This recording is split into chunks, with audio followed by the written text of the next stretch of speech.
ধানকি মাগি কত খারাপ দেখছো কি লেখছে কয় কি ইতি বলে বেড়াগুলোকে শুইয়া টাকা ইনকাম করে মানে মানুষ কতটা নিচু নামলে কতটা খারাপ হইলে মানে এইসব কথাগুলো মানুষ বলতে পারে ও নিজে শুইয়া টাকা কামাইতে বুঝছো এই লেগে এরকম থিঙ্কিং ওর বেশ্যা মাগি একটা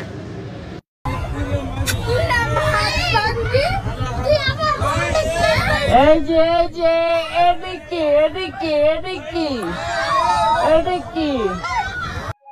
বাহ, এটাই তো বাংলাদেশের 1 নম্বর ইউটিউবার রাকিব হোসেনের টিমের অবস্থা। তো হে গাইজ, দিস ইজ নিয়ন। তো কেমন আছো তোমরা? আশা করি তোমরা সবাই ভালো আছো। তো আজকে আমরা খেলবো বাংলাদেশের নাম্বার 1 ইউটিউবার রাকিব হোসেনকে নিয়ে। আসলে আসল ঘটনা হলো, যখন রাকিবের টিম থেকে ইয়াসিন এই পোলাটা বেরিয়ে আসে না, তখন থেকেই নাটক শুরু হয়। এরা এত বড় বকচোদ, যে জিনিস বাড়িতে বসে ঠিক করা যায় তা না করে ভিডিও ছাড়ে, এ আন করছে ও ত্যান করছে।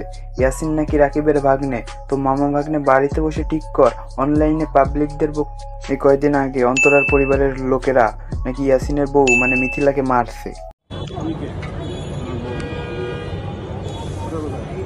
জি আমার ওয়াইফ। তোমার বাসা কোথায়? এখানে নাকি রাতে বাড়িতে? না, ওর বাসা হচ্ছে মাতোয়াইলে। মাতোয়াইলে? হ্যাঁ।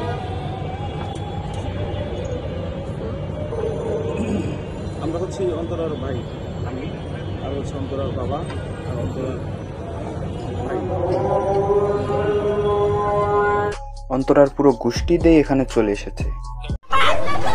রাকিব রে কইছে আমার টাকাটি ফেরত দিতে।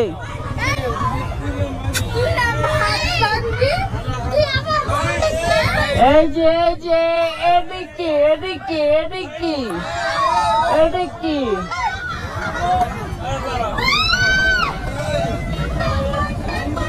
এদিকে এটা কি ছিল?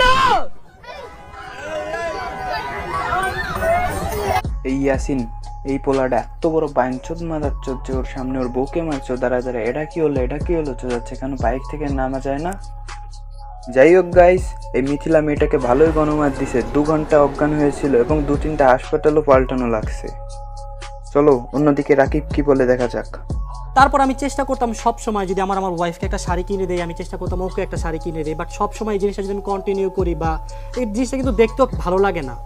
কারণ আমি আরেকজনের বউকে যদি আমি তার হাজব্যান্ডের মতো প্রায়োরিটি দিই, তাহলে কি সেই জিনিসটা হবে? তাহলে আমার ওয়াইফের মর্যাদা আমি কই দিলাম? তো আমি সবসময় যতটুকু পারতাম করতাম, বাট মিথিলা জিনিসটা মাইনে নিতে পারতো না। মিথিলা চাইতো আমি আমার ওয়াইফকে যেভাবে ট্রিট করি, আমি যাতে তাকে সেভাবে ট্রিট করি। রাকিবের আগের ব্লগগুলো যখন এরা একসাথে ভিডিও বানাতো, তখন এর ব্লগ দেখলে তোমরা বুঝতে পারবা মিথিলা মেয়েটি অত সুবিধার না। আর অন্তরাকে নিয়ে কী বলবো, আসার সাথে সাথেই মেহেদি ছেলেটা চলে গেল, মানে ভেজাল। টিমটা আগে কত সুন্দর ছিল, এখন এইসব মাগি টেন নিয়ে এসে এখন টিমদার পুরো গোষ্ঠী চুদে দিচ্ছে। যাই হোক গাইস, এই মাদারচোদরা ঘরের জিনিস ঘরে মিট না করে অনলাইনে পাবলিককে বোকাচোদা বানাচ্ছে, ভিউ কামাচ্ছে। এদের তোমরা দুজনের যার ইন্টারভিউ দেখো না কেন, এর ইন্টারভিউ দেখলে মনে হবে অপরজন ভুল, এ ঠিক, আর আরেকজনের তো দেখলেও একই কথা মনে হবে। আমাদের এ নিয়ে মাথা ঘামানোর কোনো কাজ নেই। আমরা সাধারণ পাবলিক, এ বোকাচোদারা নাটক করবে, আমরা দেখব আর মজা নিব। তো আজকের মতো আসি প্রিয়, দেখা হবে নতুন কোনো ভিডিওতে। बाय। आपके सामने एक बड़ा सा रेड बटन है,